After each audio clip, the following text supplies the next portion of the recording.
Merci d'avoir répondu à notre invitation pour cette soirée qui s'annonce passionnante au titre éthique et responsabilité du secteur associatif et de l'écosystème philanthropique. Vaste sujet. Pour cette soirée, je vais laisser Valentine Barou vous présenter les candidats. Voilà, je voulais juste vous présenter Claire Donien qui a rejoint la Fondation et qui est appelée à prendre les clés du camion prochainement. Donc voilà, elle sera ravie aussi de vous rencontrer, d'échanger au moment du pot final. Donc merci à vous Peggy, Toto Zafi, Père Éric Charmétan et Frédéric Bardot. Voilà, merci d'avoir répondu à notre invitation et je passe tout de suite la parole à Valentine pour lancer cette soirée. Merci Jean-Marie. Le deuxième micro pour tout à l'heure, il est à votre gauche. Ouais, voilà. Merci d'être là ce soir. Quand nous avons imaginé la thématique de ce cercle, nous voulions avant tout vous apporter de la hauteur et des pistes de réflexion sur ce thème largement traité par ailleurs. On présente souvent l'IA comme une nouveauté et ça ne l'est pas tant que ça. Le sommet pour l'action sur l'IA était déjà le 4e sommet international. Le Vatican a lancé l'appel de Rome en 2020 et le rapport de Cédric Villani, Donner un sens à l'IA, a été rendu public en 2018. Ainsi, ce soir, 3 intervenants vont vous présenter leurs réflexions et dialoguer autour de la puissance de l'IA, des enjeux pour le monde associatif, notamment dans les applications, et les responsabilités de l'écosystème philanthropique pour accompagner cette évolution. Nous allons parler d'enjeux démocratiques, de règles d'éthique, d'esprit critique et d'optimisme pour un progrès durable. Ces 3 intervenants, donc, sont le père Éric Charmetan, qui est jésuite, doyen de philosophie à la faculté Loyola. Il pourra nous éclairer notamment sur la genèse de l'IA, ce qu'elle contient ou pas, et il nous mènera dans une réflexion anthropologique. Frédéric Bardot, il est depuis 2013 le président et cofondateur de Simplon, une entreprise sociale et un organisme de formation aux compétences et métiers du numérique. Frédéric est donc un entrepreneur social, conférencier, spécialiste des questions de l'IA et de numérique. C'est Frédéric qui nous éclairera sur les enjeux de l'IA pour le secteur associatif. Peggy Toto Zafi est Senior Partnership Manager à l'European AI and Society Fund. Elle est formée au droit des affaires et aux relations internationales. Elle a une dizaine d'années d'expérience dans la philanthropie à impact. Elle a travaillé aux Nations Unies, à la Fondation EPIC, avant de rejoindre ce pool fund pour aider à définir et porter leur stratégie de croissance. Je vais poser la première question au père Charmetan et d'abord citer le pape lors de ses vœux le 1er janvier 2024. L'IA est un lieu d'expression de la créativité humaine. C'est aussi un lieu d'ambivalence et un risque pour l'humanité. Ainsi, Père, pouvez-vous nous éclairer sur comment relier les enjeux de l'IA et la doctrine de l'Église? Qu'est-ce que c'est que cette intelligence? Et j'ai envie aussi de vous citer, l'IA nous rendra-t-elle puissants comme des dieux au service du bien ou pour asservir l'être humain? Voilà, merci pour l'introduction et bonsoir à tous. Donc, pour commencer, peut-être rappeler que le terme Artificial Intelligence, en fait, a été inventé en 1955. Donc, c'est ancien, donc par un informaticien, mathématicien, John McCarthy, et donc qui a donné lieu à cette fameuse conférence de 1956 à Dartmouth, où on a discuté effectivement sur les moyens de pouvoir imiter des aspects de l'intelligence humaine, donc en utilisant la logique formelle, les mathématiques. Et tout ce courant, en tout cas, a conduit à un certain nombre de résultats, notamment dans les années 80, avec les systèmes experts. Donc essayer que des machines, des algorithmes puissent en fait être à la hauteur d'experts dans un certain nombre de domaines, donc que ça soit par exemple en médecine, du côté de l'aviation, etc. Et on s'est rendu compte effectivement qu'on arrivait voilà, à des résultats non négligeables et qu'effectivement on peut se dire dans les avions par exemple, les pilotes automatiques des avions, en fait, ils utilisent ce type d'algorithme et d'informatique. Donc, on examine tous les cas possibles et il y a aussi de la redondance. Voilà. Mais on s'est aperçu aussi des limites de ce type en fait, d'intelligence ou de système expert. C'est que souvent, les experts eux-mêmes ne sont pas capables de rendre raison totalement de toutes les inférences et raisonnements qu'ils font. Et c'est le cas, par exemple, de la différence entre le joueur d'échecs professionnel et le joueur d'échecs amateur. L'amateur ou celui qui débute, il va considérer les règles du jeu, tandis que le champion d'échecs, il va considérer peut-être que 3 ou 4 positions qui lui semblent intéressantes. Et en fait, comment rendre compte du choix de ces 3 ou 4 positions intéressantes. Et donc ça indique aussi que dans l'apprentissage humain, il y a toute une autre dimension de l'intelligence, du côté qui pourrait être qualifié plus du côté des intuitions aussi, ou d'une compétence en fait qui se transforme à tel point que finalement on n'a pas accès forcément au raisonnement auquel, effectivement ces positions qui apparaissent. Voilà, donc cette différence entre le savoir des experts et le savoir des débutants, en tout cas, a été un problème pour l'informatique naissante. Et dans les années 90, en fait, il y a les premiers résultats autour des réseaux de neurones artificiels. Donc, par exemple, la reconnaissance des codes postaux ou les signatures de sous-marins nucléaires ou d'autres, en fait, dans les sonars. Et en fait, c'est depuis je dirais, le développement d'Internet et des gigantesques bases de données, ainsi que des progrès des cartes graphiques, etc., qu'il y a eu vraiment de grands changements. Donc 2012, c'est les premiers réseaux de neurones artificiels qui arrivent à faire mieux dans la reconnaissance d'images que les programmes classiques. 2017, c'est ce qu'on appelle les transformers. Donc en fait, une autre manière de faire de l'informatique et qui permet en fait de développer ce qu'on appelle les LLM, les Large Language Models, donc ChatGPT, etc. Et donc depuis, on est passé du côté d'agents conversationnels qui sont capables d'imiter des réponses humaines à tel point qu'on peut dire qu'ils passent le fameux test de Turing des années 50. Mais en même temps, ils n'ont pas accès à la signification, pas accès au sens. Donc, ils manipulent des symboles de manière, en fait, des bouts, ce qu'on appelle des tokens, donc des bouts de mots, de manière statistique, et ils arrivent à produire une réponse qui, dans la plupart des cas, est satisfaisante. Alors, c'est ça qui, effectivement, change beaucoup, c'est qu'entre l'agent conversationnel de la SNCF et l'agent ChatGPT dans les versions payantes, c'est vraiment le jour et la nuit dans la capacité à interpréter le contexte, voilà, des questions.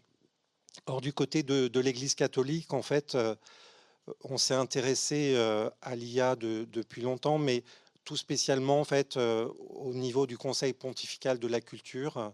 Vers 2017, il y a eu 3 groupes de travail en fait qui se sont lancés autour de l'IA et qui en fait ont porté, on peut dire, le texte qui est sorti là, le 28 janvier 2025, Antiqua et Nova, donc qui est à mon sens le texte le plus développé de l'Église catholique sur ses réflexions autour de l'IA. Donc c'est une 30aine de pages et qui s'interroge en fait effectivement sur, ça s'appelle en sous-titre Notes sur l'intelligence humaine et l'intelligence artificielle, donc qui s'interroge en fait aussi sur les différences entre cette intelligence dite artificielle.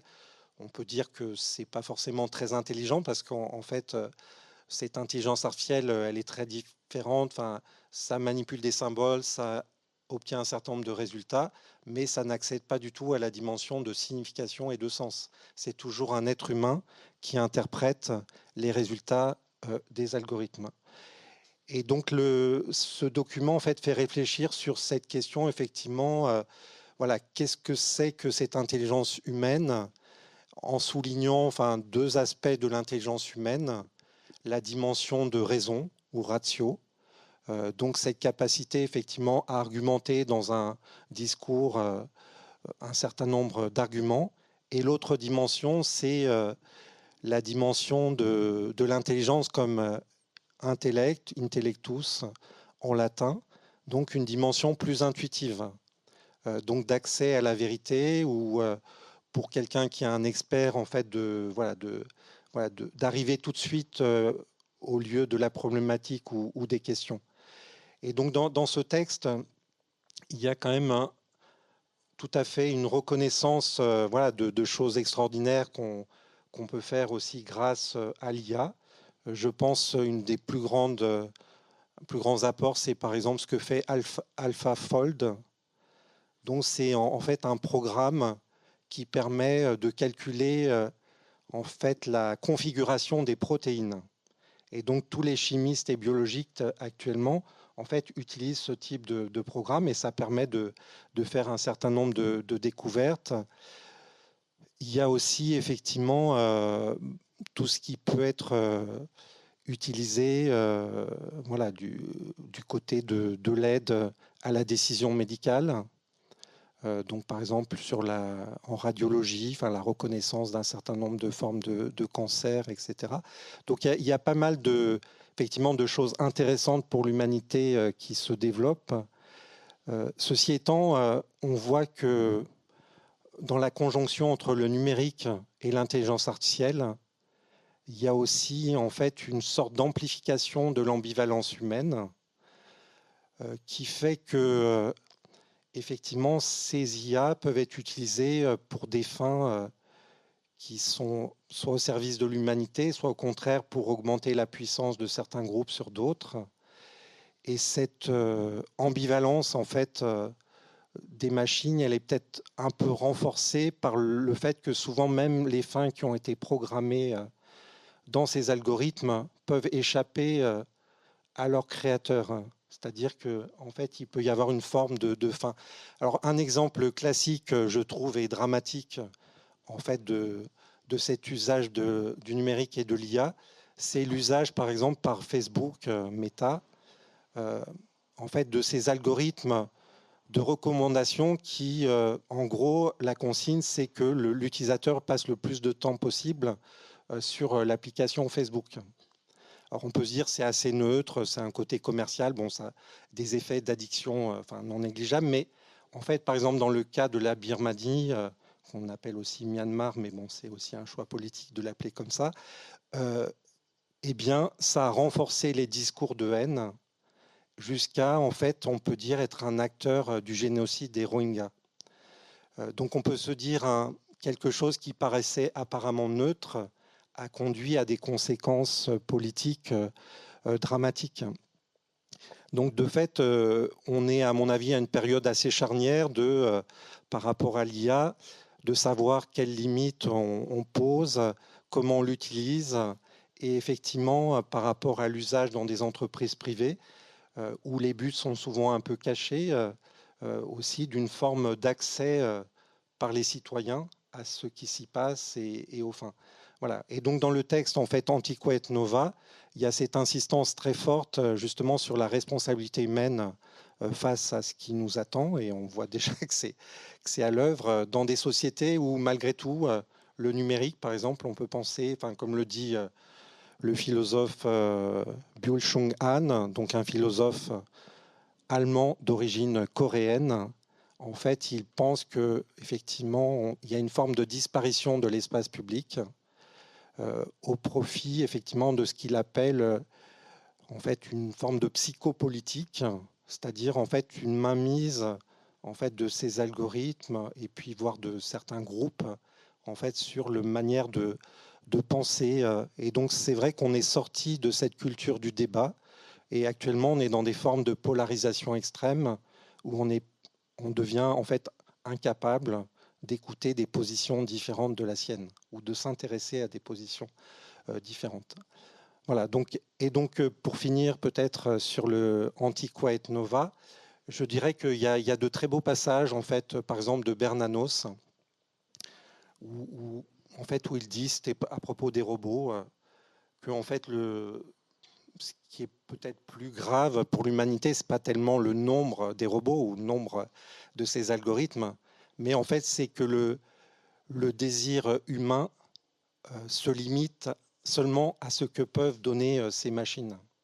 Et donc, il peut y avoir une forme d'accoutumance et finalement de restriction en fait, de ses capacités de penser. Et on peut le voir, effectivement, j'en discute de temps en temps avec des personnes qui travaillent au niveau de l'éducation, des collèges. En fait, je discutais avec un professeur d'histoire et il est assez affolé de voir certains élèves qui utilisent ChatGPT en permanence pour tricher en plus pour les examens, mais que du coup n'ont pas le recul critique, parce que moi j'utilise aussi ChatGPT, mais en fait, quand on a un recul critique, on est capable de se dire, tiens, c'est étonnant qu'ils me disent ça, ce livre, à mon sens, il n'existe pas, et de fait, il peut y avoir toujours des erreurs assez fortes, même s'il y a eu beaucoup de progrès, tandis que quelqu'un qui a juste appris par ce que lui donne.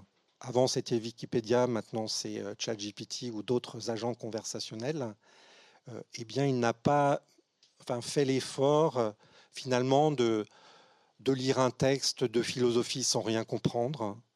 Et peut-être que justement de faire cette expérience où il faut lire plusieurs fois un texte, que ça résiste, il y a quelque chose en fait de positif qui s'acquiert et que le risque effectivement c'est de la solution de facilité d'avoir simplement des réponses qui sont données par des algorithmes.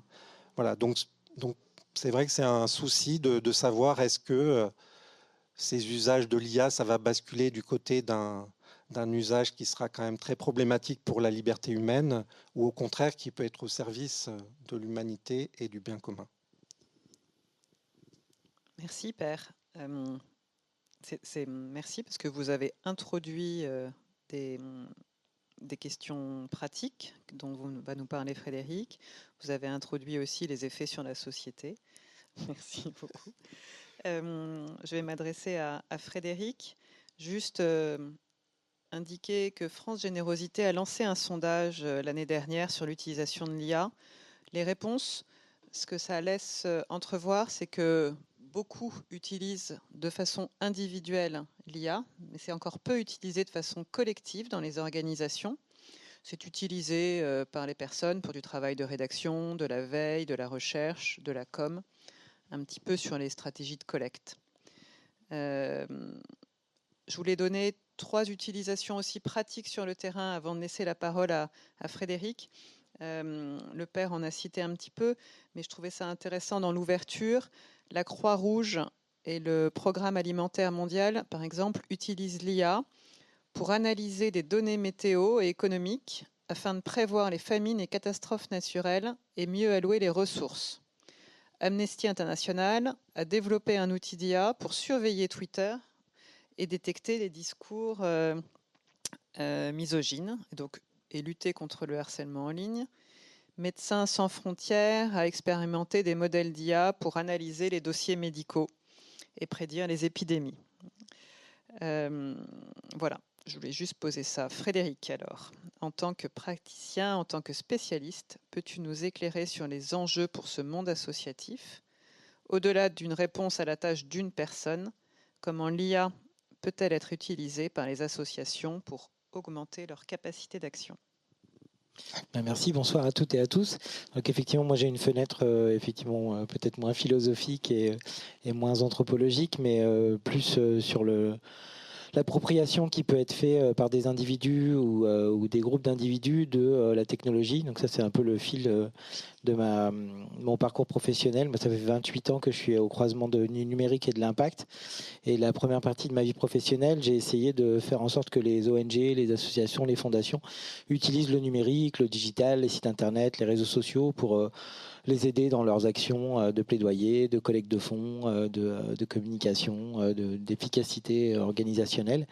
Et déjà à l'époque, il y avait une petite partie des associations qui étaient réticentes à utiliser le web, à utiliser les réseaux sociaux. Moi, je me souviens peut-être d'une conférence qui pourrait ressembler exactement à celle qu'on aurait eue là en ce moment, qui serait sur pour ou contre les réseaux sociaux, est-ce que c'est le mal, est-ce que c'est pas bien, etc.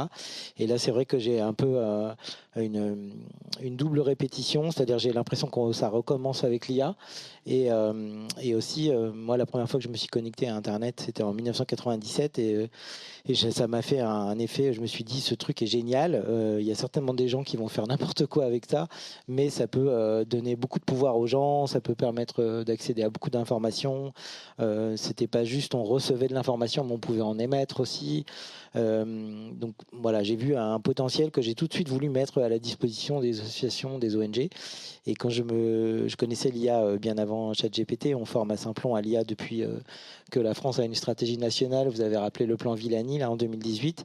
Et puis dans ma vie de geek, j'avais déjà été en contact, ce que le père l'a rappelé, les années 50. Voilà, l'IA, ça date pas de ChatGPT, mais très franchement, quand la première interaction que j'ai eue avec ChatGPT, ça a été, j'ai revécu ce même moment, la première fois que je me suis connecté sur le web, que j'ai vu qu'on pouvait cliquer de lien en lien, que les gens s'appropriaient ça, etc.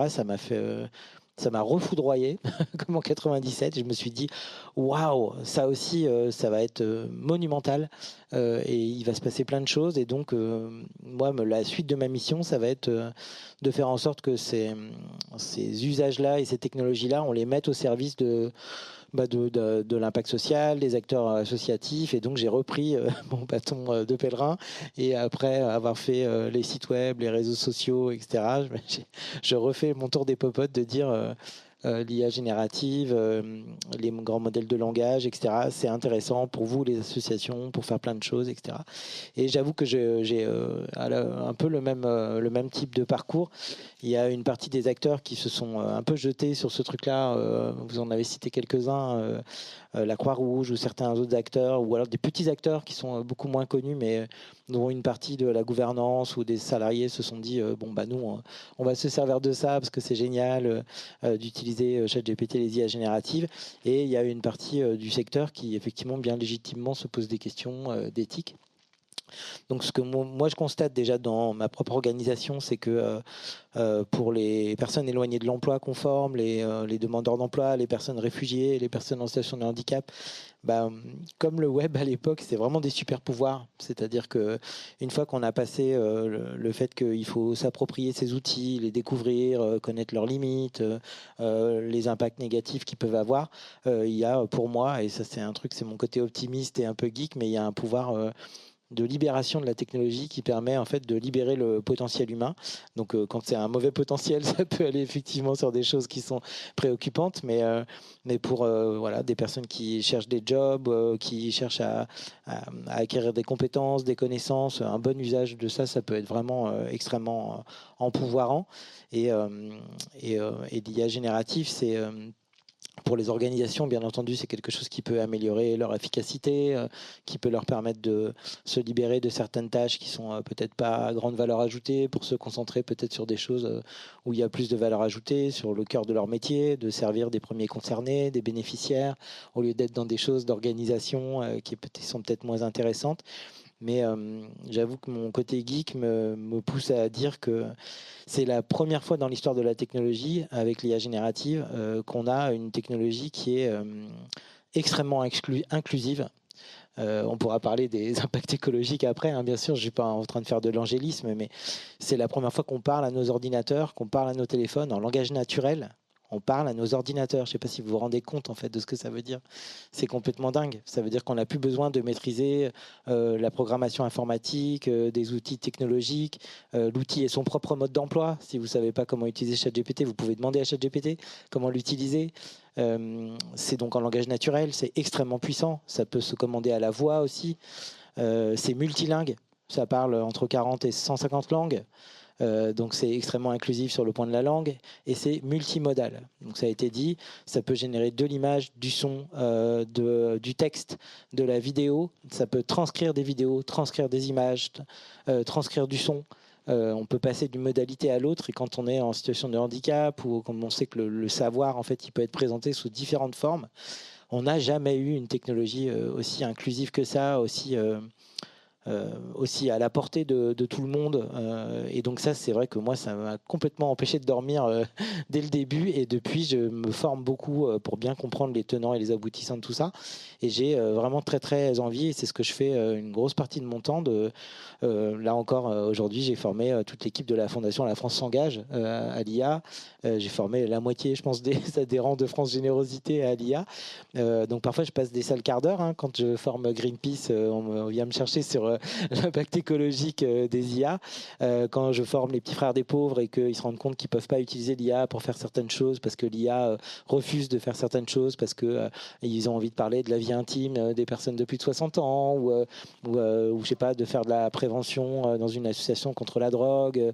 Et ben, on ne peut pas utiliser certaines IA parce qu'on utilise le mot drogue, ou etc.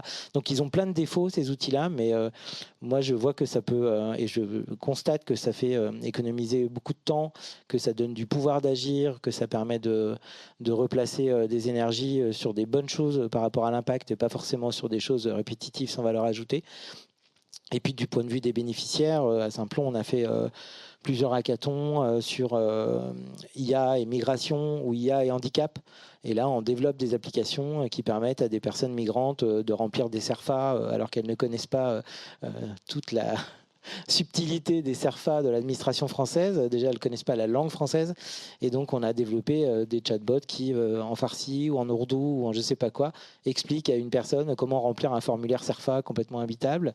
On a fait des chatbots qui permettent à des personnes migrantes de faire une demande de recours quand elles ont une obligation de quitter le territoire français et pour pouvoir gagner un délai supplémentaire. On a fait des choses qui permettent d'apprendre à lire à des personnes sourdes en utilisant des images et des BD qui sont générées par ChatGPT. Ce week-end, il y avait un hackathon de la Croix-Rouge sur comment utiliser l'IA pour gérer des crises humanitaires et des urgences. Voilà, moi, le verre, il est très, très à moitié plein, voire plus qu'à moitié plein. Et je ne fais pas d'angélisme sur le fait qu'il y a des défauts, qu'il y a une trajectoire écologique, on en reparlera, qui est très compliquée, que ça peut aussi mettre à distance certaines personnes si on n'est pas bien formé, etc. Mais c'est vrai que moi, ce que je constate, c'est que ça peut vraiment, et ça aide vraiment des associations à aller chercher des demandes de subventions, à pouvoir inventer des programmes, à accéder à la connaissance de manière différente, à la vulgariser. Les IA génératives nous permettent d'accéder à des connaissances qui sont dans des langues qu'on ne maîtrise pas et qui sont avec des niveaux de langue qu'on peut ramener à soi en demandant à ChatGPT ou à un équivalent d'expliquer quelque chose de compliqué de manière simple. Donc vous avez parlé de la médecine, il y a des très bons cas d'usage, mais en éducation, en inclusion, en insertion professionnelle, il y a des centaines de cas d'usage, de tutorat, de mentorat, d'apprentissage, de vulgarisation. Voilà, moi je suis complètement bluffé. Donc c'est un peu ce que j'avais envie de vous dire. Et donc les associations se posent des questions légitimes sur où vont les données, à qui profitent les données, qu'est-ce qui se passe quand on met de l'information dans ChatGPT. Tout ça, ce sont des très bonnes questions, mais c'est vrai que il ne faut pas que ça prévienne les associations d'utiliser ce genre d'outils.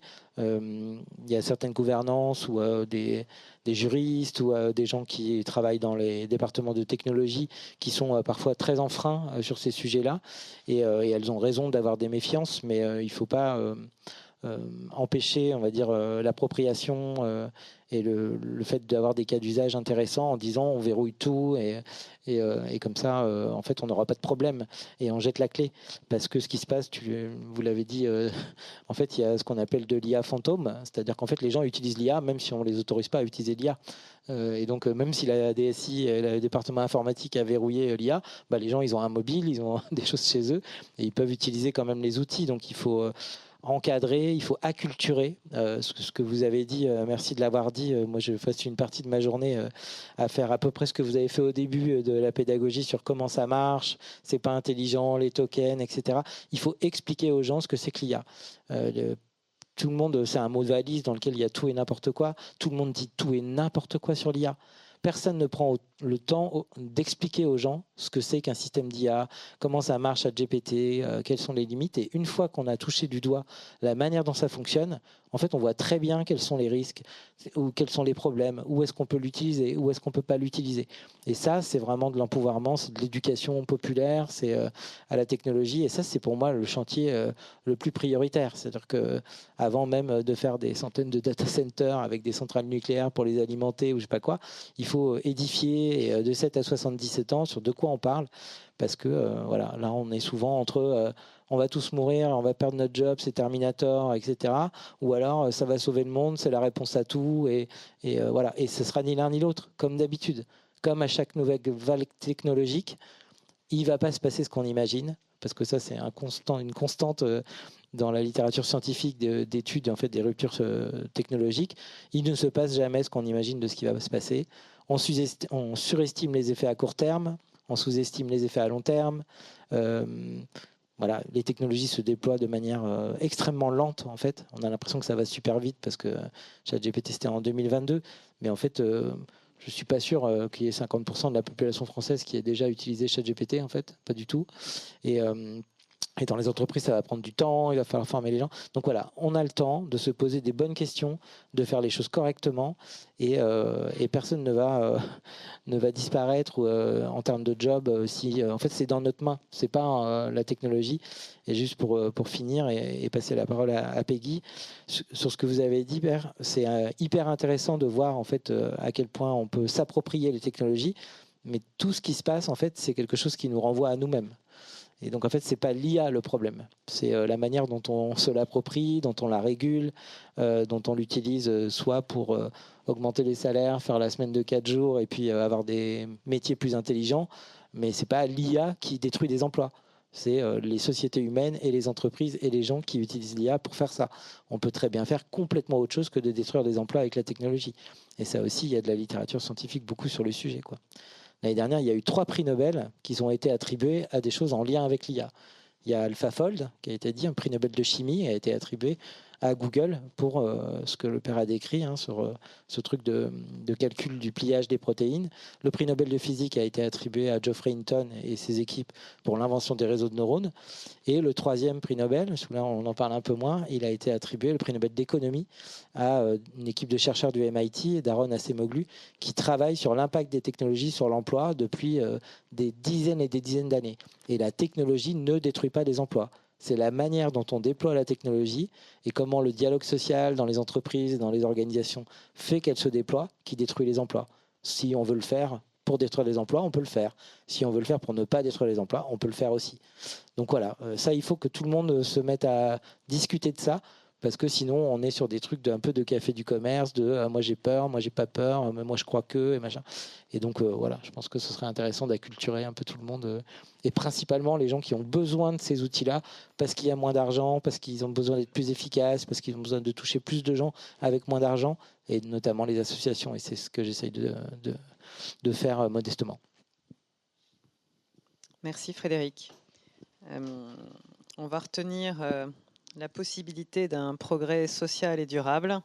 Et merci pour le teasing pour les prochaines questions sur le rapport avec le monde du travail et la transformation écologique. Mais avant cela, Peggy, est-ce que tu peux rapidement nous présenter ce pool fund qui aujourd'hui consacre en 2025 10 millions aux initiatives de la société civile qui alertent sur les enjeux et les risques de l'IA, et puis nous guider sur le prisme des philanthropes dans une optique d'approche systémique pour une IA éthique. Quel rôle les fondations doivent jouer dans le financement de la limitation des externalités négatives de l'IA, dans l'orientation des outils d'IA vers des applications utiles à la société? Est-ce que la philanthropie peut utiliser l'IA pour améliorer sa gouvernance et sa prise de décision? Et peut-être revenir rapidement, mais de ton point de vue, sur le lien entre l'IA et les questions de société que cela pose. Absolument. Bonsoir à tous. Alors, un pool de fonds, c'est un collectif, donc c'est vous excuserez l'anglicisme, c'est un collectif d'organisations philanthropiques, donc très souvent des fondations, qui mettent en commun des moyens et des fonds pour arriver à un but particulier. Ici, en l'occurrence, c'est mettre de la justice sociale au cœur de l'IA. Donc, ce sont des fondations qui restent indépendantes dans leur programme, dans ce qu'ils conduisent autrement, mais sur un sujet très spécifique où ils n'ont pas forcément l'intention de créer des programmes en interne spécifiquement sur ces sujets-là. Ils vont mettre en commun des moyens, des fonds extérieur pour porter ce sujet-là. Et là, donc, nous, on a été créé en 2020 spécifiquement sur les questions d'IA et de justice sociale. On a aujourd'hui 17 membres, donc 17 fondations qui mettent chaque année un peu d'argent, des montants différents. Ce sont des fondations américaines, mais aussi européennes, donc qui mettent sur la table un certain montant d'argent chaque année pour mettre plus de justice sociale dans l'IA. Alors oui, sur les questions de justice sociale et d'intelligence artificielle, effectivement, il y a beaucoup de sujets que je vois passer, moi, sur comment est-ce qu'on peut l'utiliser plus dans nos organisations pour gagner plus de temps, etc. Et je pense que c'est très bien. On est souvent un peu en retard sur les questions de technologie, alors que, comme Fred le dit, on est quand même ceux qui en ont le plus besoin parce qu'on a moins de moyens à développer. Donc, c'est très bien qu'on ait ces conversations-là très tôt aujourd'hui dans les associations. Mais c'est vrai que de ce que j'ai vu jusqu'ici, on a un peu plus de mal à faire le lien entre la technologie et les questions de justice sociale, parce que du coup, l'IA, c'est pas juste un chatbot, des agents conversationnels, etc. L'IA, effectivement, c'est une question de justice environnementale, on en parlait tout à l'heure. Effectivement, les data centers sont très énergivores, on utilise beaucoup d'eau, beaucoup d'énergie, à une période où on appelle quand même tout le monde à faire un peu plus d'efforts, où on parle beaucoup du fait qu'on a des ressources finies. Après des années et des années de conversation, on a réussi à convaincre une majorité d'organisations, d'entreprises de la tech d'être neutres en matière de carbone en 2030. Donc ils étaient d'accord en 2020 pour le faire. Et là, effectivement, avec la course à l'IA, tout le monde a abandonné ses engagements. Donc Microsoft, pour ne citer que, mais il y a vraiment plein d'exemples. En 2020, ils avaient pris cet engagement d'être neutres en 2030. En 2023, ils avaient augmenté de 30% leur déficit carbone. Donc c'est quand même pas des petits changements, ce sont des choses assez conséquentes et il est important qu'on en soit conscient à chaque fois. Donc c'est une question de justice environnementale. C'est aussi, on parlait des pays pauvres tout à l'heure et des réfugiés notamment. Effectivement, l'intelligence artificielle, ce sont des matières premières et des travailleurs pauvres des pays du Sud. On a souvent tendance à penser que la machine apprend toute seule. Ce n'est pas le cas. Pour pouvoir reconnaître un chat d'un chien, par exemple, il y a une personne qui, pendant des semaines et des semaines, va dire à la machine « c'est un chat, c'est un chat, c'est un chat ». Mais les plus chanceux vont faire les chats et peut-être les petits robots qu'on a à la maison, les Roomba, en disant ça c'est un jouet, ça c'est de la poussière, ça c'est des épulchures, etc. Les moins chanceux, ce seront ce qu'on disait tout à l'heure, des cancers, des choses un peu plus violentes, notamment on veut l'utiliser sur des questions policières, ça va être de la balistique, etc. Et donc ce sont des travailleurs pauvres qui ont des contrats journaliers, notamment au Kenya, au Nigeria, en Afrique du Sud, aux Philippines, où tous les jours, ils signent un contrat et le lendemain, ils doivent revenir re-signer un contrat. Donc, il n'y a aucun accompagnement psychologique pour ces travailleurs-là. Ils travaillent des fois entre 12 à 18 heures par jour sur ces datas-là pour entraîner les machines. Donc, voilà, c'est pas seulement le cloud et des trucs imaginaires, ce sont des individus qui, tous les jours, se mettent à la machine et doivent traiter ces datas-là pour que la machine soit de plus en plus efficace. Ce sont aussi, on parlait des réfugiés tout à l'heure, du coup, on est en train, les 3 dernières années, de mettre en place des outils à nos frontières, par Frontex notamment, pour automatiser les demandes d'asile. On n'a aucune transparence sur comment l'algorithme fonctionne, sur le taux d'efficacité de l'outil avant d'avoir été mis en place. On n'a pas de nouvelles manières de faire appel de ces décisions-là. Et donc, du coup, on a automatisé des choses qui sont très complexes, moins d'humains là-dessus. Donc, sans consultation, sans véritable débat public sur est-ce que c'est la bonne manière d'approcher ces questions-là ou pas, etc., etc. Donc, on met en place des outils qui sont pas encore appropriés par les gens. On n'a pas eu l'opportunité, chacun d'entre nous, d'avoir des conversations éclairées, un débat public, un débat démocratique sur ces questions-là, alors que ce sont des vrais sujets de société profonds.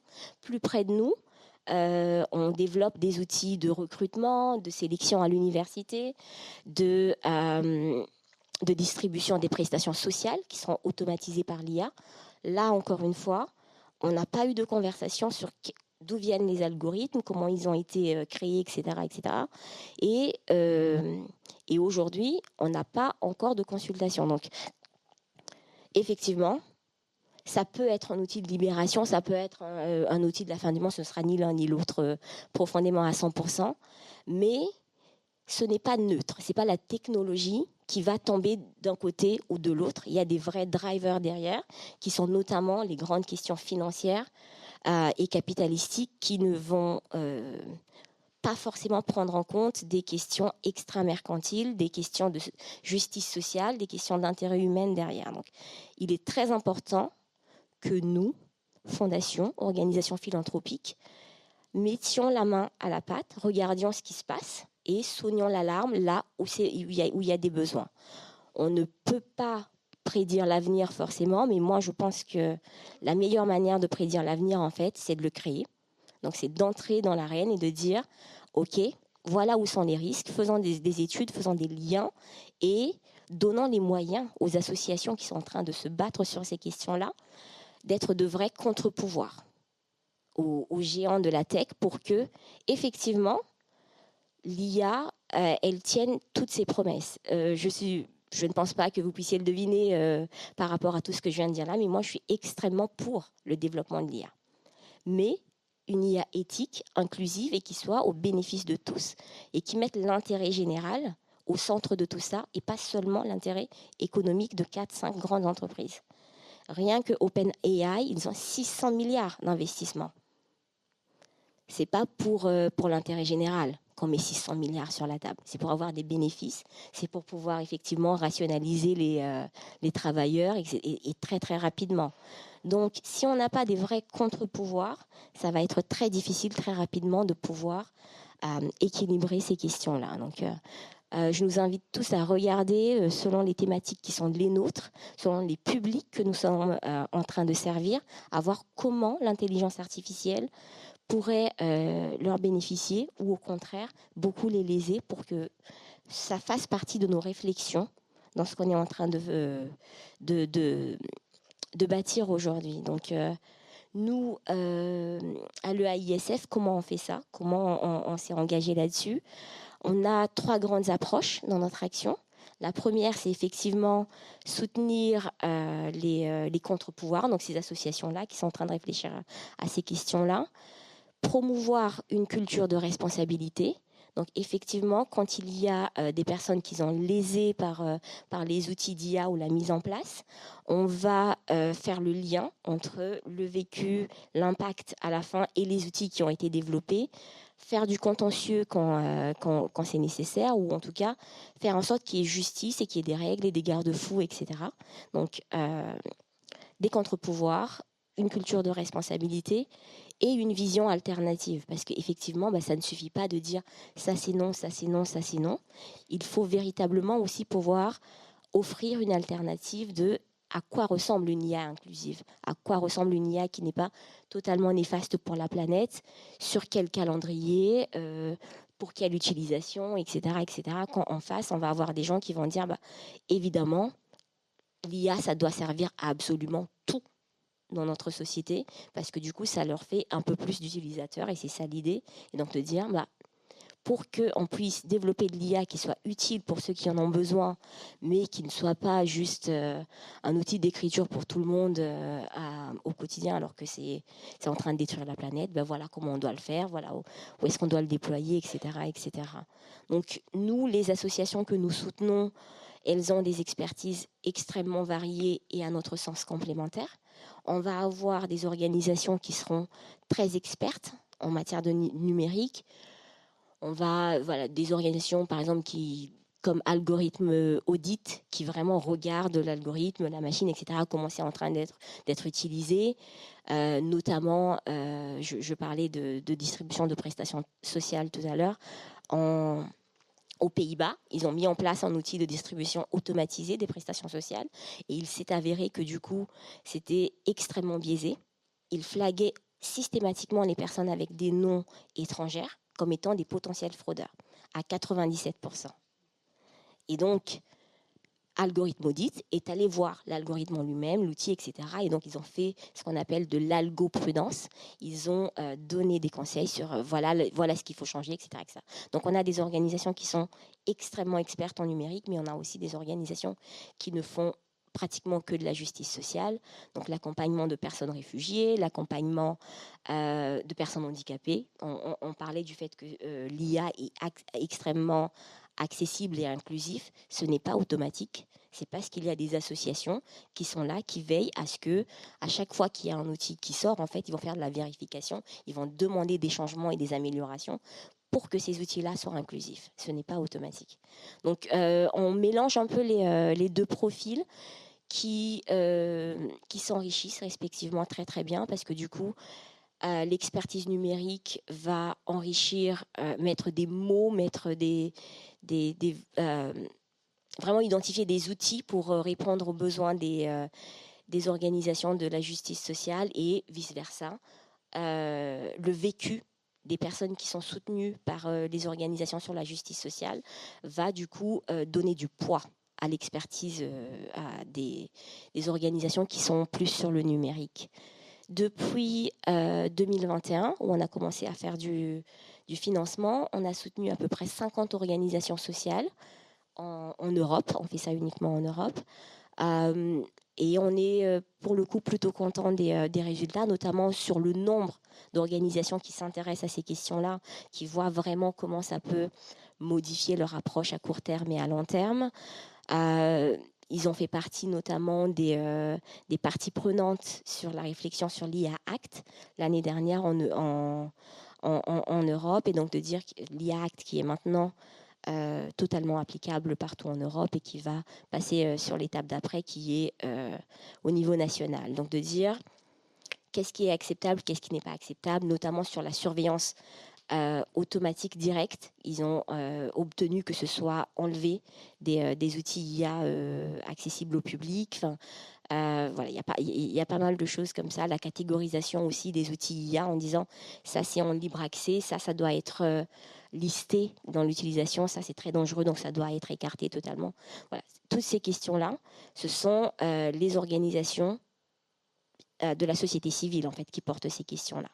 Donc c'est très important de pouvoir les soutenir dans ce processus. Et mon dernier point serait, parce que nous sommes des fondations et nous finançons des actions, c'est de dire à quel point ces thématiques-là sont mal financées, notamment parce qu'on n'arrive pas vraiment à faire le lien, comme je disais, entre l'aspect technologique et l'aspect de justice sociale.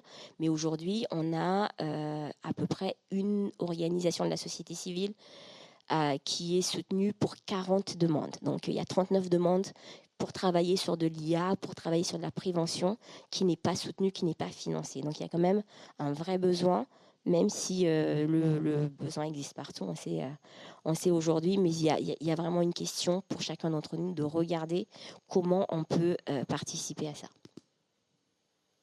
Merci Peggy pour ce réveil démocratique, j'ai envie de dire. Après ce temps un peu d'exposé, on va passer à un temps plus ping-pong. Il y a deux sujets qu'on a fréquemment évoqués. C'est l'impact de l'IA sur le travail. Le deuxième sujet, c'est la transition écologique. On va commencer par le rapport au travail.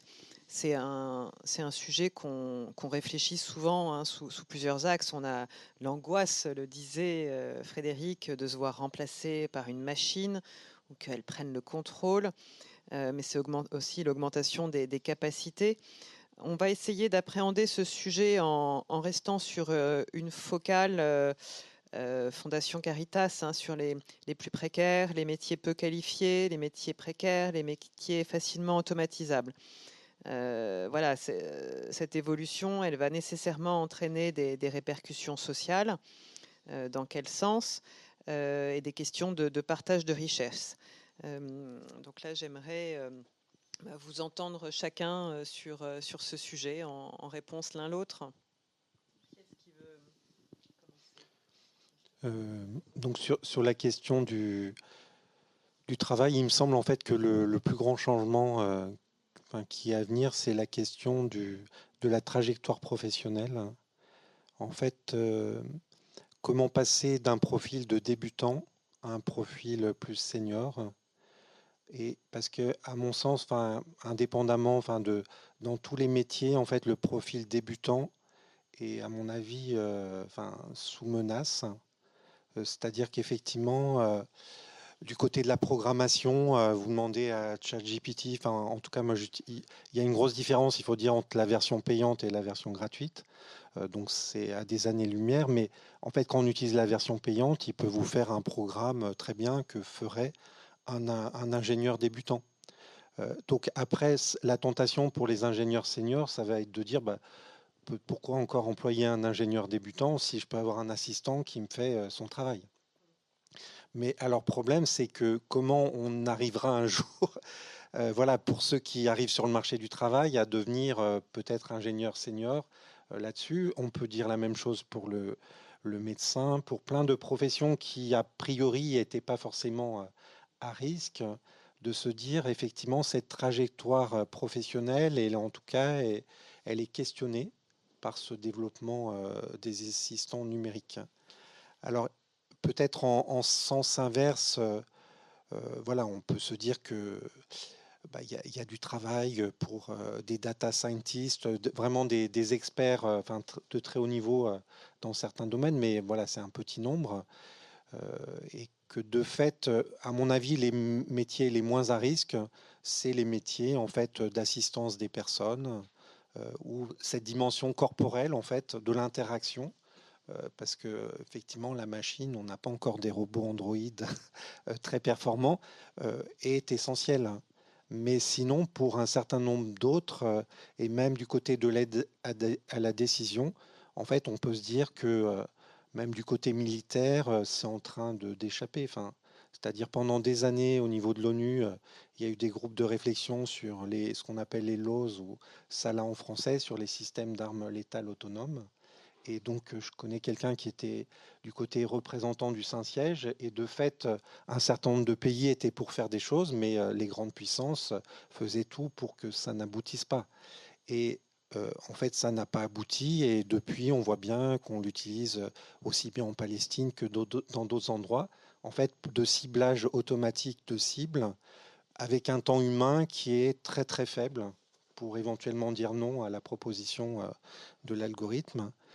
Donc en fait, il me semble que dans un certain nombre d'endroits, il faut, et c'est pour ça que moi je suis assez sensible à la dimension géopolitique, qui est peut-être le niveau au-dessus par rapport à tous ces organismes civils, c'est que si on ne fait rien, en fait, on peut se dire qu'on est dans un chemin de remontée très forte, et on l'observe, des totalitarismes, avec quelques pays qui vont en fait utiliser l'IA pour une surveillance complète à un niveau qu'on n'a jamais atteint dans l'histoire.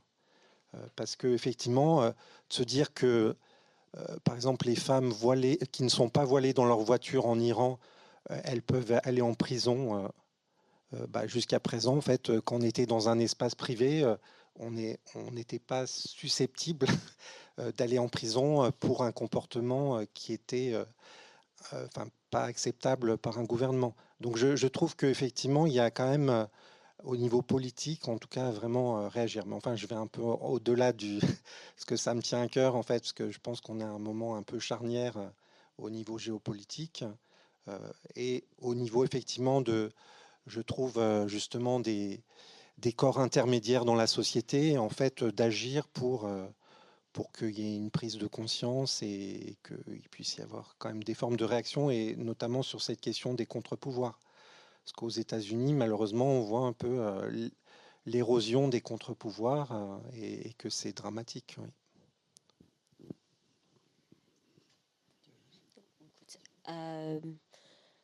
Effectivement. Et pour ce qui est même réflexion sur les personnes un peu stagiaires, un peu non qualifiées, etc.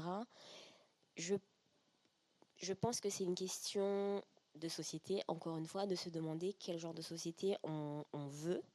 Parce que, comme le disait Fred, dans l'histoire, on a toujours eu des grandes révolutions, enfin la technique. L'exemple qui avait été pris dans un livre que j'ai cité dans la liste, effectivement, c'était de dire, à un moment, il y avait des secrétaires dont le seul métier était de faire les petits câbles sur le téléphone, etc. Et une fois qu'on a inventé le téléphone, ça a été automatisé, etc. Mais on avait un matelas social tel que du coup, on a pu accompagner tout le monde. Donc, la question que ça pose réellement, c'est plutôt d'étudier bien en amont qui seront les publics les plus affectés, comment est-ce qu'on pourra les accompagner, comment est-ce qu'on pourra transformer le travail, et effectivement, encore une fois, où est-ce que ça a de la valeur ajoutée, parce que l'État français, par exemple, dans l'une des applications qu'elle a actuellement, c'est de dire, dans le côté surveillance, c'est de dire, on a une taxe, un impôt sur les piscines, on a mis un algorithme qui va surveiller partout qui a une piscine qui n'est pas déclarée. Et donc les agents qui avant allaient regarder sur le terrain regardent maintenant sur leur écran. Ça, c'est quelque chose qu'ils ont mis en place l'année dernière. Vous pouvez voir le rapport de l'Observatoire des algorithmes publics. Ce qu'ils en ont fait, de dire c'est le même nombre d'agents, c'est juste un déplacement du travail qu'ils font. Donc au lieu d'aller sur le terrain, ils regardent, ils vérifient que la machine a raison. Ça, c'est le type de travail qu'ils font aujourd'hui. Et donc de dire, est-ce que c'est former les agents à faire ça, être derrière un écran plutôt que d'être sur le terrain? Est-ce que c'est de dire, on a une obligation de la formation, mais sur des choses un peu plus qualifiées plutôt que ce que ferait un stagiaire? Est-ce que c'est faire des journées de 4 jours plutôt que de 5 jours, mais avec le même salaire? Tout est possible si on est préparé à ces questions-là, effectivement, et qu'il y ait une envie aussi de nous, de nos gouvernances, de vraiment voir quel genre de société on veut pour nous-mêmes et pour les autres, surtout les plus précaires. Ouais, là-dessus, c'est vrai que je vais encore avoir une vision un peu différente. À Simplon, nous, on passe notre temps à regarder comment évoluent les métiers, comment les technologies impactent les compétences, comment il faut former des gens pour qu'ils puissent exercer les métiers. Et donc, on voit des choses effectivement un peu contradictoires. On voit une tendance où l'automatisation qui est amenée par l'IA peut toucher des professions qui sont plus qualifiées que celles qui étaient touchées traditionnellement par l'automatisation. Le cas du développeur a été mentionné, mais en fait, il y a pas mal de tâches qui peuvent toucher des cols blancs et pas forcément des cols bleus, notamment dans les rôles de management, de gestion, de compliance, de juridique. Voilà, donc il y a plein de choses qui peuvent être automatisées. Donc ça, c'est quelque chose qui peut peut-être éclairer différemment l'idée que c'est les gens peu qualifiés qui vont perdre leur job, ou les juniors et pas les seniors. Donc ça, c'est un truc qu'on peut voir et où il y a de la littérature scientifique aussi. On voit un truc inverse, où là aussi il commence à y avoir des recherches qui montrent que d'habitude la technologie met une espèce de biais de compétences et fait en sorte que si on n'est pas maître de la technologie, en fait on est exclu d'un certain nombre de tâches. Et avec des services d'IA comme l'IA générative, il y a cet effet effectivement d'empouvoirment, là, d'inversion du biais de technologie, qui fait que par exemple quelqu'un qui est peu qualifié, si il est augmenté, on va dire, ou s'il est formé à l'utilisation des IA génératives, il va pouvoir faire beaucoup plus de choses proportionnellement que quelqu'un qui est déjà très qualifié et qui va être formé à utiliser ces technologies d'IA. Donc il y a une étude assez célèbre dans les call centers où j'ai passé des consultants du BCG justement, où ils ont regardé des consultants seniors et des consultants juniors, et les consultants juniors sont beaucoup plus augmentés et donc beaucoup plus boostés en fait par l'utilisation des technologies plutôt que par d'autres. Donc ça pour nous c'est une petite lumière d'espoir si ça se confirme effectivement, que plus on acculture les gens et plus on les forme à ces technologies-là, plus ils vont faire des tâches qui sont peut-être plus intéressantes et en tout cas plus qualifiées en fait que celles qu'ils auraient pu faire liées à leur niveau de qualification initiale. Après, tu as très bien fait de parler des petites mains de l'IA et de ce travail gratuit, enfin pas gratuit mais déguisé qui est derrière. Ça, c'est vrai que c'est quelque chose de très préoccupant. Il y a autre chose, moi, qui me préoccupe beaucoup, et là on revient sur la question un peu de l'angle un peu Fondation Caritas, c'est que dans le monde de l'économie sociale et solidaire et de l'insertion par l'activité économique, il y a énormément d'employabilité liée à des tâches unitaires ou à des travaux assez simples qui sont faites par des entreprises adaptées, des entreprises d'insertion, des choses voilà, qui peuvent permettre l'inclusion de personnes éloignées. Et ces tâches-là, souvent, sont assez faciles à automatiser. Et donc, en fait, ça risque de déclencher une vraie pénurie de tâches unitaires inclusives qui permettraient à des personnes en situation de handicap ou en situation d'insertion d'être en milieu protégé ou d'être enserrées par le travail. Donc ça nous préoccupe beaucoup. Mais ce qu'on voit aussi, c'est que l'idée que la technologie détruit des emplois peu qualifiés pour pouvoir les transformer par des emplois qualifiés, c'est quelque chose que la littérature scientifique réprouve depuis des dizaines d'années. C'est-à-dire qu'il n'y a pas de littérature scientifique qui démontre ça. En revanche, les gains de productivité ou l'adoption de technologies souvent a pour conséquence la destruction de certains emplois et la création d'autres, mais en fait le solde net de création d'emplois est toujours plus important que la destruction des emplois, et les niveaux de qualification sont pas forcément, genre ça crée pas des emplois très qualifiés versus des emplois peu qualifiés, parce que souvent l'augmentation de croissance ou la réorganisation du travail ou de certains secteurs fait qu'en fait il y a d'autres types de tâches qui sont créées et d'autres types de métiers qui sont pas forcément peu qualifiés mais qui n'existaient pas avant. Donc en fait, la frontière entre qualifié, peu qualifié, elle se déplace dans les secteurs et dans les pays, parce que c'est aussi une division internationale du travail. Et voilà, l'idée de dire que le côté schumpeterien de ça détruit des emplois et en fait ça en crée d'autres et tout ça, souvent c'est plus complexe et plus nuancé en fait qu'un truc un peu comme ça où on dit bah oui c'est normal en fait la technologie, ça, le chômage technologique par exemple, le fait que la technologie crée du chômage, ça a vraiment été archi démontré que c'est pas que c'est une question de politique, une question de volonté, une question de dialogue syndical, etc. et pas une question qui est liée à la technologie en soi quoi. Donc ça, moi, ça me rend assez optimiste si effectivement les partenaires sociaux, les gens se saisissent, qu'il y a des débats démocratiques, qu'on reforme les gens et tout ça. Et on va avoir le temps de le faire. Parce que là aussi, je l'ai dit tout à l'heure en introduction, on a toujours l'impression que les choses vont aller très très vite. Et en fait, ça n'est jamais le cas. C'est-à-dire que même des technologies comme, je sais pas, la machine à vapeur, l'électricité, l'informatique personnelle, le mobile, même l'informatique logicielle en milieu, je sais pas, dans les banques, il y a des impacts sur les travaux, mais souvent ça dure entre des dizaines d'années. En fait, c'est pas un truc genre en 6 mois tout le monde va perdre son taf et on va avoir un revenu minimum d'existence parce que les robots vont prendre notre travail. Ça n'existe pas, ça. Ça ne se passe jamais comme ça. Donc voilà, ça va être une question de volonté politique, de volonté démocratique. Il va falloir être super vigilant, surtout pour les plus fragiles, clairement. Mais voilà, il y a vraiment plein de choses qui montrent qu'on peut aussi créer des nouveaux types de travaux et qu'il y a des choses qui ne sont pas substituables. Et pour prendre l'exemple du développeur, parce que forcément vous m'avez touché en plein cœur, vu que je forme des milliers de développeurs par an, la première fois que je me suis connecté à ChatGPT, je me suis dit on est mort, ça y est, en fait ChatGPT code, donc c'est fini, on ne pourra plus faire de simplon. Et en fait, le métier de développeur, ça n'est pas pisser du code.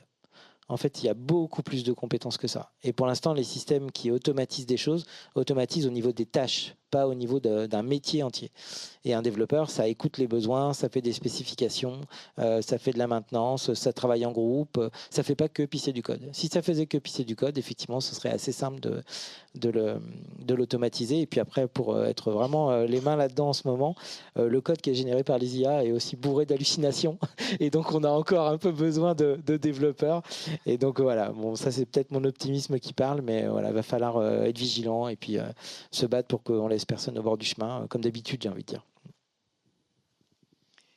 Merci. Alors, ce que je retiens, c'est que vous dites qu'on a le temps. Mais alors, sur le prochain sujet qu'on va aborder, est-ce qu'on a le temps? Donc, on va parler de la transition écologique. On se pose deux questions on se pose deux questions, entre autres, mais on va dire le yin et le yang. Dispose-t-on d'assez de ressources sur la Terre pour soutenir le développement de l'IA? Et l'IA est-elle un réservoir d'outils pour nous aider à faire cette transition écologique?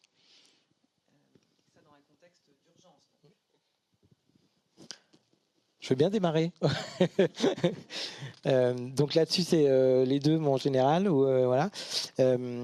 La trajectoire écologique d'une société qui déploierait à l'échelle des modèles d'IA de type ChatGPT de plus en plus grands, où on aurait tout ça dans nos ordinateurs, dans nos smartphones, à l'échelle de la planète, c'est intenable écologiquement. Vraiment, il faudrait 15 planètes de plus. Voilà. Après, il y a des gens un peu illuminés de l'autre côté de l'Atlantique qui pensent que l'IA va tellement nous apporter toutes les solutions à tous les problèmes qu'on va trouver le problème de la fusion nucléaire comme ça, et donc que l'énergie sera gratuite. Et donc, en fait, c'est un faux problème que vous vous posez si vous posez les questions écologiques. Je ne suis pas de ces gens-là. Je pense que le fait que l'IA accélère aussi certaines transitions écologiques, c'est peut-être vrai. Et encore, je ne suis pas sûr, mais ça ne compense pas. Là, par contre, je suis sûr que le bénéfice net, il est défavorable à l'IA, parce que les optimisations que l'IA peut permettre, en fait, vont générer des effets rebonds qui font que, de toute façon, la trajectoire, voilà, sur une planète finie, c'est juste pas possible. Mais là où je voudrais prendre la défense de l'IA, c'est que déjà l'empreinte écologique totale du numérique, elle est en augmentation très très forte. La part de l'IA pour l'instant, elle est assez marginale, même si elle est très très en augmentation. Hein. On parle de 4 à 8% de l'empreinte écologique du numérique liée à l'IA. 80% des impacts écologiques du numérique sont liés au matériel des utilisateurs, et principalement aux télés, aux consoles, aux smartphones et aux ordinateurs. Et ça, je pense que ça va peut-être changer, parce que le développement de l'IA va faire qu'on va peut-être être obligé de remplacer tous les matériels. Mais là encore, ce qui me rend un peu optimiste, c'est que je pense que c'est la contrainte qui va être liée aux métaux, à l'énergie, qui va faire qu'on va se retrouver à être obligé de faire des choix, et donc à avoir des arbitrages politiques et démocratiques. Et je ne dis pas que je suis en train de souhaiter le fait qu'on arrive à un mur, mais des fois, pourquoi pas. En fait, c'est la fausse abondance qu'on nous vend en ce moment qui fait qu'on ne prend pas les bonnes décisions.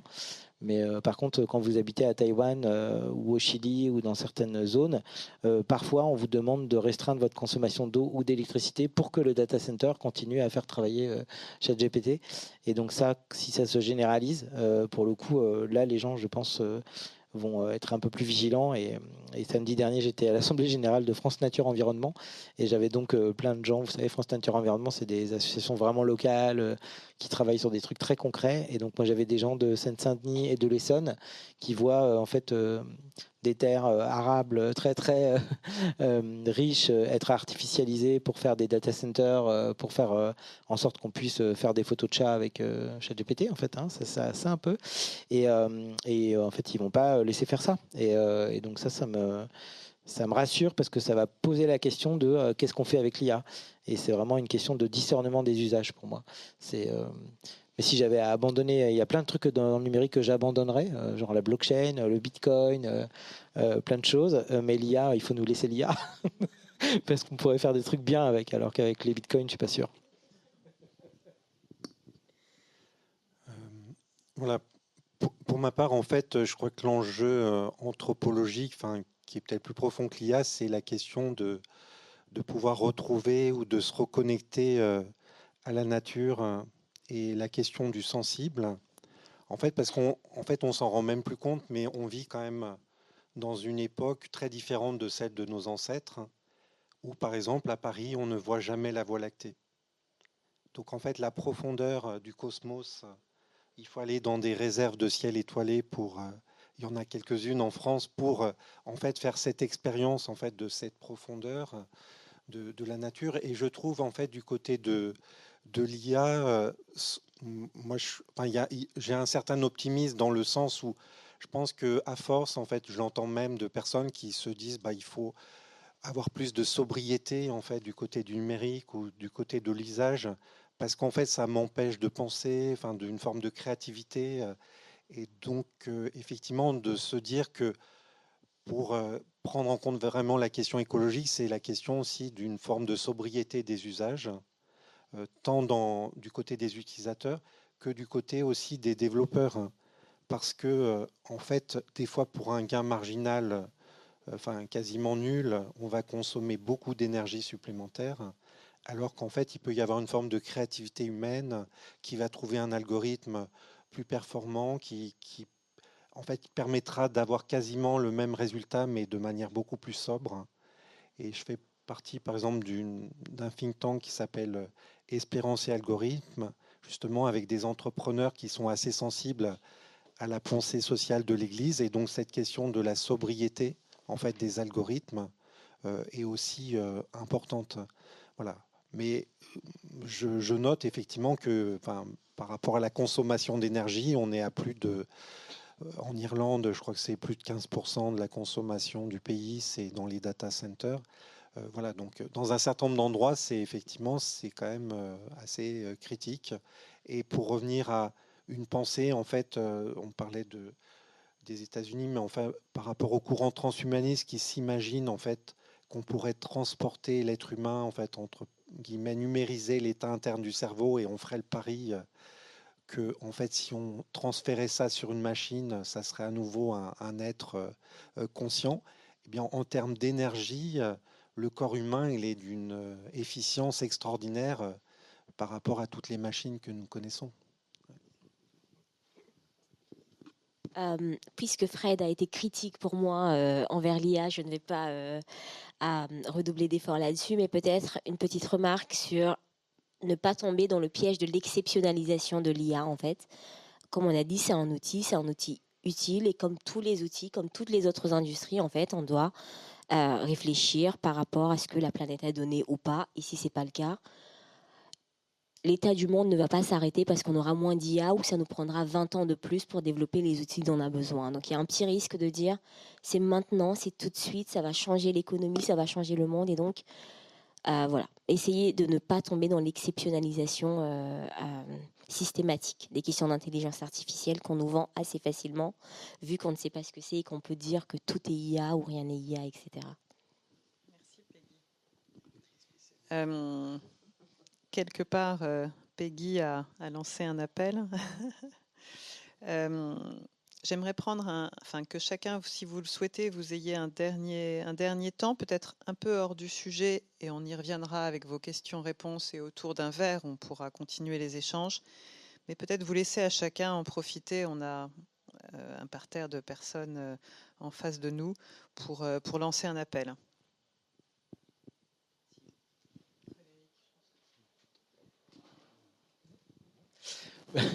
Moi, l'appel que je lance, c'est un appel qui a déjà été pris la balle au bond par la Fondation Caritas et la Fondation Arceal, qui est abritée par la Fondation Caritas. Et j'ai lancé un projet philanthropique personnel et familial en mois d'octobre qui s'appelle Join Forces, l'union fait la force en anglais, et qui en fait est un fonds philanthropique qui s'est donné pour mission d'aider les coalitions d'associations et d'opérateurs d'impact sur toutes les thématiques et de les soutenir financièrement et en termes de méthodologie et d'outils pour qu'ils puissent justement travailler ensemble et prendre ce temps, cette énergie et leur apporter toutes les compétences pour pouvoir phosphorer à plusieurs et sortir de la compétition délétère qu'on peut avoir parfois dans le secteur entre moi je vais avoir ce financement et toi tu ne l'auras pas, etc. Et donc voilà, c'est un truc qui me hante depuis des années que à la Fondation EPIC, je défendais. Et donc voilà, c'est peut-être essayer de réfléchir sur les questions d'IA, comme sur toutes les questions sur qu'est-ce qu'on pourrait faire tous ensemble et pas, je sais pas, sur l'écologie, Greenpeace contre les Amis de la Terre, contre le WWF, contre machin, mais plutôt qu'est-ce qui pourrait se passer si on finançait le fait que ces acteurs convergent, parce que c'est un des objectifs du développement durable qu'on connaît pas forcément le plus, qui est l'objectif de développement durable numéro 17 sur les partenariats pour atteindre les objectifs, et on n'atteindra pas les objectifs si on ne travaille pas tous ensemble. Voilà. Alors, je vais en prendre comme ça, vous aurez le mot de la fin. J'encourage beaucoup aussi la collectivisation et les coalitions. C'est très très bien vraiment. Et peut-être mon appel serait vraiment pas pour ma personne, mais vraiment pour les organisations françaises. Je vais en citer quelques-unes que nous ne soutenons pas, comme ça fera la diversité. Mais il y a vraiment de très belles organisations de la société civile qui s'emparent de ces questions-là en France et qui sont pas assez bien financées. Donc, je vous encourage vraiment à développer l'expertise en interne, à rencontrer ces personnes-là, à vous emparer du sujet pour que ça se qu'on puisse vraiment considérer que c'est un débat démocratique si on est plus à s'y atteler. Donc, j'ai parlé tout à l'heure de l'Observatoire des algorithmes publics. Il y a aussi Sherpa qui fait pas mal de contentieux contre Meta et les autres. Il y a Vox Populi aussi. Enfin, il y a beaucoup d'acteurs qui sont intéressants là-dessus. Et il y a aussi un peu de littérature que j'ai envoyée à Valentine. Si vous voulez en savoir plus sur ces questions-là de manière un peu plus systématique, si vous avez le temps, il y a quelques livres qui sont très bien pour vous emparer du sujet.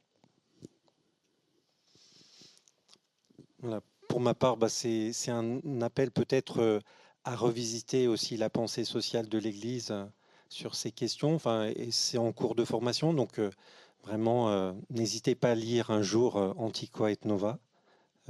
Et sur la question en fait, des effets anthropologiques, parce que je pense que chacun peut en être témoin, à la fois pour lui-même, et puis peut-être par rapport à vos enfants, petits-enfants, aussi, qu'est-ce que ça fait en fait sur l'être humain, et donc de s'interroger et d'être militant sur les questions d'une pédagogie intelligente, donc d'un juste usage de l'IA.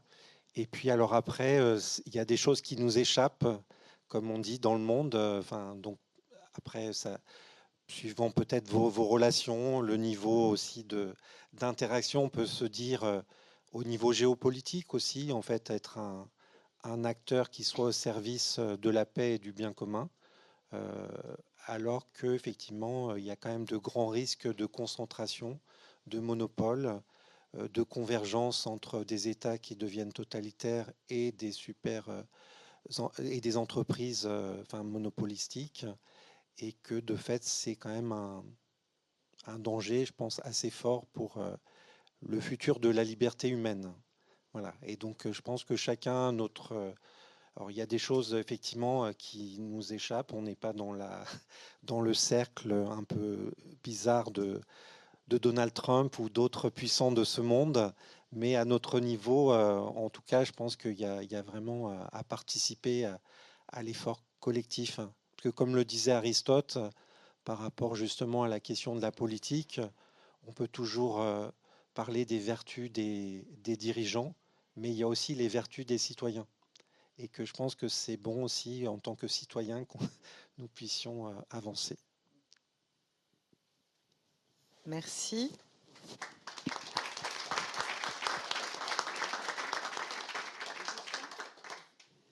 On va pouvoir poursuivre les échanges autour d'un verre. Est-ce peut-être on peut prendre le temps pour 2 questions, ou si vous préférez, on les fait. S'il y en a, voilà. Allez. Merci. Moi, j'en ai une pour Frédéric. Je sais que tu n'as pas de boule de cristal, mais tout à l'heure, tu as dit que quand il y avait des grandes avancées, des grandes mutations technologiques, on sous-estimait systématiquement les effets à long terme et on surestimait à court terme. Encore une fois, je sais que tu n'as pas de boule de cristal, mais tu fais partie des cerveaux non ChatGPT avec le plus de données sur ce sujet-là.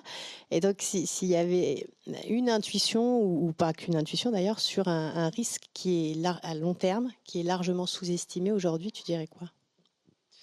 J'irai sur le terrain de, de monsieur en disant qu'en fait, on n'a pas pris la mesure des changements anthropologiques que va générer le fait qu'on va cohabiter en langage naturel avec, pas des entités, mais avec des algorithmes et des machines qui parlent notre langue, qui connaissent nos connaissances et avec lesquelles on va interagir de manière constante, avec lesquelles on va se confier, qui vont nous faire des feedbacks et qui vont être complètement omniprésents dans nos vies. Et ça, je pense que c'est un angle mort. Voilà, bien sûr, l'écologie est première, et le travail, tout ça, mais je pense que ça, on le sous-estime beaucoup. Et je pense que ça va apporter des changements anthropologiques très très forts de cohabiter avec des pseudo-intelligences non vivantes. Et voilà. Et après, je pense qu'il va y avoir là encore des choses qui peuvent être très différentes. Et je pense que voilà, je connais aussi des entités sur cette planète qui ont, je sais pas, des mauvaises pensées ou qui sont biaisées. Ça s'appelle les humains. Et donc voilà, je ne sais pas qu'est-ce qui va émerger de cette cohabitation là. Ça a été dit un peu en entrée. C'est est-ce que ça va nous asservir? Est-ce que ça va nous Mais j'ai pu voir qu'il y a des interactions qui peuvent être effectivement hyper bénéfiques aussi pour des gens qui sont isolés, pour des gens qui vont préférer la compagnie de certaines machines pour faire certaines choses. Ça peut paraître très terrifiant, mais il peut y avoir aussi des choses intéressantes là-dedans. En tout cas, c'est un truc qu'il faudrait explorer. Peut-être mon côté sociologue de formation, mais il y a des choses là-dedans, je pense. Ouais. Merci beaucoup. Merci Père, merci Fred, merci Peggy.